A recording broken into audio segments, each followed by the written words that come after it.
Hello everyone, ఇవాళ మనతో పాటు ఉన్నారు creative director and political analyst Geeta Krishna గారు. వారితో మాట్లాడదాం. Hi sir. Hi sir, Nayanthara ఇంకా ధనుష్ వాళ్ళిద్దరి మధ్య ఒక పెద్ద గొడవ అవుతుంది సోషల్ మీడియాలో. సో దానిపైన మీ అభిప్రాయం ఏంటి? సోషల్ మీడియాలో కాదు, యాక్చువల్గా కోర్టుకి వెళ్ళింది. ఓకే. కోర్టులో ఫైల్ చేశారు. ఫైల్ చేసినప్పుడు మనం కూడా జాగ్రత్తగా మాట్లాడాలి. బికాజ్ కోర్టులో కేసు ఉన్నప్పుడు దాని పూర్వపరాలు కరెక్ట్గా తెలుసుకోకుండా మాట్లాడకూడదు. యాక్చువల్గా ఎస్టాబ్లిష్డ్ హీరో అయిన ధనుష్, వాళ్ళ ఫాదర్ ధనుష్ కంటే చిన్న వయసులో ఉన్నప్పుడు నుంచి తెలుసు. చేతులు కట్టుకుని ఉంచేవాడు, చాలాసార్లు చెప్పాను. చేతులు కట్టుకుని ఇళయరాజా నుంచినవాడు. ఫస్ట్ ఫిల్మ్ చేయడానికి చాలా కష్టపడ్డాడు. ఎన్ రాసావిని మనసులే అని సినిమా మీనాన్ని పెట్టి తీశాడు. తర్వాత చాలా కాలం తర్వాత రీ రికార్డింగ్ చేశాడు మనవాడు. ఇళయరాజా చేసిన తర్వాత సినిమా హిట్ అయింది. తర్వాత మెల్లిమెల్లిగా అతను ఒక చూడడానికి కూడా బాగుండేవాడు కాదు, కస్తూరి రాజా. యాక్చువల్గా ధనుష్ బావుడు పెద్దోడు డైరెక్టర్, చల్లవరాజు నాడు బావుడు. They made it. కష్టపడి మొత్తానికి ఒకటి డైరెక్టర్, ఒకటి యాక్టర్ అయిపోయాడు. వాళ్ళ బ్రదరే ఒక సినిమాలో ఇంట్రడ్యూస్ చేశాడు ఈ అబ్బాయిని. వీళ్ళు యుక్త వయసులో ఉన్నప్పుడు. వాళ్ళ ఫాదర్ ఈలోగా 7 సినిమాలు చేసేసి పాపులర్ అయిపోయాడు. కస్తూరి రాజు పూర్తి అతని పేరు కస్తూరి రాజు అని పెట్టుకున్నాడు. కదీర్ అని ఒక ఉన్నాడు, అతనికి మన తెలుగులో రాజ్ కిరణ్ అంటారు.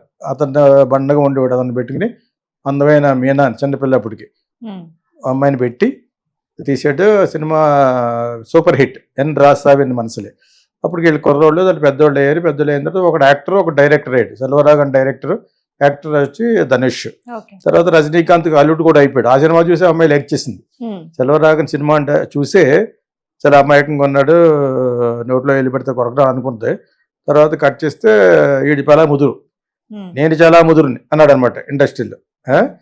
వెళ్ళిపోయాడు. ఇప్పుడు 40-45 కోట్లు రెమ్యునరేషన్కి వెళ్ళిపోయాడు. ధనుష్ చరిత్ర అది.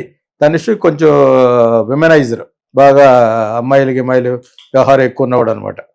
అందరూ ఉంటారు. దాని గురించి స్పెషల్గా చెప్పుకోవాల్సింది, ఎందుకంటే ఒకప్పుడు సుచి లీక్స్లో చెప్పేసింది అమ్మాయి ధనుష్ గురించి. ఇంకా చాలా మంది గురించి చెప్పింది. వాళ్ళందరి గురించి ఎందుకులే కానీ మొత్తం అందరు బండారాల్లో బయట పెట్టేసింది. సుచి అంటే సింగర్. 1.5 year బ్యాక్ ఒకసారి పెట్టింది, మొన్న మళ్ళీ పెట్టింది. అప్పుడప్పుడు మెంటలు వస్తూ ఉంటుంది అమ్మాయికి. మెంటలు వచ్చినప్పుడల్లా చెప్తూ ఉంటుంది అనమాట. అద్దలో చూసినప్పుడు మెంటలు వస్తూ ఉంటుంది అనమాట. సో ఆ టైప్లో ఏదో అయ్యింది తనకి. ధనుష్ బండారం బయట పెట్టింది. ధనుష్ బండారు, టీ రాజేంద్రన్ కొడుకోకుండా చెంబు అని అతని బండారు అందరికీ ఉంటాయి. ఎవరు లేకుండా సినిమా ఫీల్డ్కి వచ్చి ఏమి లేకుండా సర్వతంగ పరిత్యాగలాగా సద్గురులాగా అలా ఉండరు కదా అందరూ. ఇది గ్లామర్ ఫీల్డ్. సో అవకాశాలు ఎక్కువ ఉంటాయి, ఎక్స్ప్లాయిటేషన్ ఎక్కువ ఉంటుంది. దానికి మన వాళ్ళు రకరకాల పేర్లు పెట్టి క్యాస్టింగ్ కవచ్చు, ఆ కవచ్చు అంటూ ఉంటారు. ఏ కవచ్చు అన్నా కూడా వాళ్ళకి వాళ్ళకి ఉంటుంది. అమ్మాయి రావాలి, హీరోయిన్ రావాలి, ఇవన్నీ ఉంటాయి సాధారణంగా. సో ఆ విధంగా మనవాడు కూడా బాగా ఎక్స్ప్లాయిటేషన్ ఒక లెవెల్కి వెళ్ళిపోయాడు. మంచి ఇల్లు కట్టాడు. రజనీకాంత్ నుంచి బయటకు వచ్చేసిన తర్వాత రజనీకాంత్ ఆ అమ్మాయి కూడా ముదురే. రజనీకాంత్ కూతురు కూడా తక్కువ లేదు కానీ ఫుల్. సో వీళ్ళిద్దరికి కుదరలేదు, అయిపోయింది. చెప్పాను కదా, ఇద్దరు కలిసి బతకలేరని. అక్కడికి 10-15 ఏళ్ళు అయిన ఇంకేం అవుతారు? 10-15 ఏళ్ళు అయిన తర్వాత ఐశ్వర్యతో వచ్చినా అభిషేక్ వచ్చా బతకట్లేదు. ఇంకా మోజు తిరిగిపోతే చిరాకు వచ్చేస్తారు అనమాట. పొద్దుడు లేచిన రేటు మొహం చోటు పెట్టండి. సో మామూలు వాళ్ళకే ఉంది, సినిమా వాళ్ళకి ఉండటానికి ఏముంది? సినిమా వాళ్ళకి ఎక్కువ ల్యూరింగ్ ఉంటుంది. ల్యూరింగ్ అంటే టెంప్టేషన్ ఎక్కువ ఉంటుంది బయట.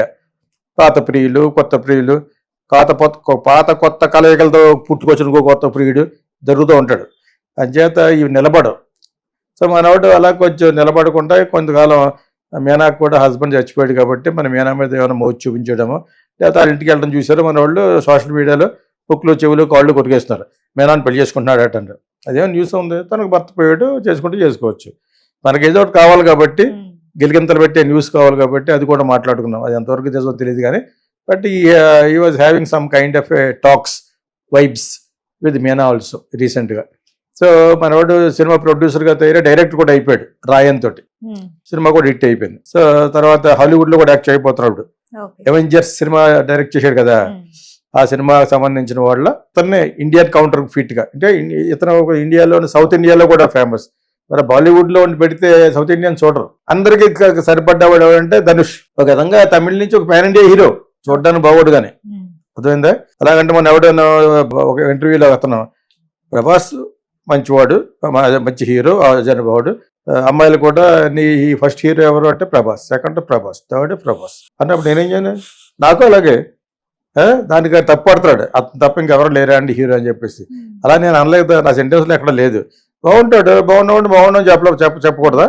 నేను అమ్మాయిల తరపు నుంచి కాబట్టి నా తరపు నుంచి కూడా బాగుంటాడు. సో కొంచెం చిన్నప్పటి నుంచి తెలిసినట్టు లెక్క నాకు, కాకినాడలో ఉండేవాడు కాబట్టి. సో ఆ విధంగా ధనుష్కి మనిషి బాగున్నా బాగోలేకపోతే మంచి యాక్టర్, బాగా నటించగలిగిన యాక్టర్, మంచి కొంచెం అతను పుట్టి కొంచెం 10 ఏళ్ళు వయసులో ఉన్నప్పటి నుంచి వాళ్ళ ఫాదర్ డైరెక్టర్ కాబట్టి సినిమా వాతావరణంలో పెరిగారు. వాళ్ళు మన ప్రొడ్యూసర్ జయకృష్ణ అని ఆయనకి ఇల్లు ఉండేది శాలిగ్రామంలో మద్రాసులో.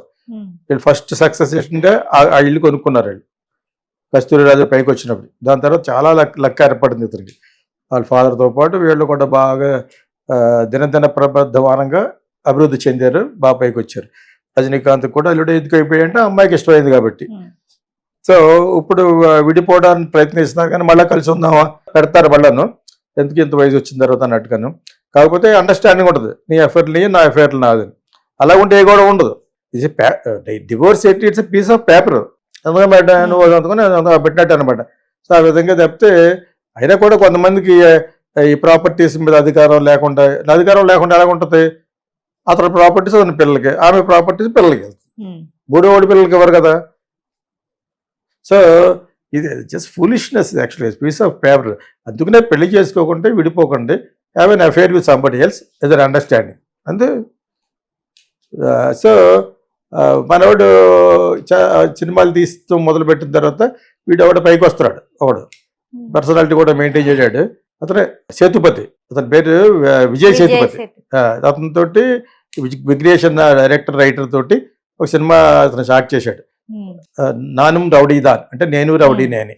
సో ఆ సినిమాలో నయనతార హీరోయిన్. సో నయనతారకి ఆడికి కూర్చు అవుతాయి డైరెక్టర్ కింద. బట్ అప్పుడప్పుడు డైరెక్ట్ చేస్తున్నప్పుడు ఒకళ్ళు చూసుకుంటూ ఉంటారు అనమాట, డైరెక్టర్ది ఎఫైర్ అవుతుంటుంది. ఆడు సిగ్గుపడుతూ ఉంటాడు, ఈ అమ్మాయి సిగ్గుపడుతూ ఉంటుంది అనమాట. ఇది జనరల్గా జరుగుద్ది అనమాట. అది ప్రొడ్యూసర్ కమ్ అన్ని ఆలినాలు ఉన్న ధనుష్ చూస్తూ ఉంటాడు. ఇదనమాట సినిమా నాది ఎఫైర్ వెళ్ళదని.